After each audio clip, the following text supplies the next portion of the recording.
మన Shopify store ఎలా ఉందో చూసి చెప్పండి.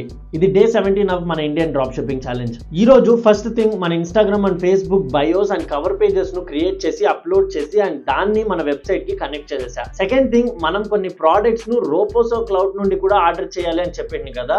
So cash on delivery enable చేసి ప్రోడక్ట్స్ ను ఆర్డర్ చేశాం. సో టోటల్ గా మనం ఇప్పుడు మీషో అండ్ రోపోసోలో కలిపి 2500 వర్త్ ఆఫ్ ప్రోడక్ట్స్ ను ఆర్డర్ చేశాం. వాటిలో కొన్ని ప్రోడక్ట్స్ యొక్క రివ్యూస్ బయట నేను అమెజాన్, ఫ్లిప్కార్ట్ లో చెక్ చేసినప్పుడు చాలా యావరేజ్ ఉండే. సో ప్రోడక్ట్స్ మన వద్దకు వచ్చిన తర్వాత క్వాలిటీ చూసి వాటిని సెల్ చేయాలన్నా వద్దా అని మనం డిసైడ్ చేద్దాం. ఫేక్ అండ్ లో క్వాలిటీ ప్రోడక్ట్స్ ను డ్రాప్ షిప్పింగ్ చేసినా అది మనకే లాస్. అండ్ ఫైనల్ గా వెబ్సైట్ లో స్క్రోలబుల్ వీడియో సెక్షన్ ను అప్డేట్ చేసా. సో ఇంకా బ్యాక్ ఎండ్ వర్క్ మాత్రమే పెండింగ్ ఉంది. ఒకసారి ఫ్రంట్ ఎండ్ ఎలా వచ్చిందో చూసి కింద కమెంట్ చేయండి.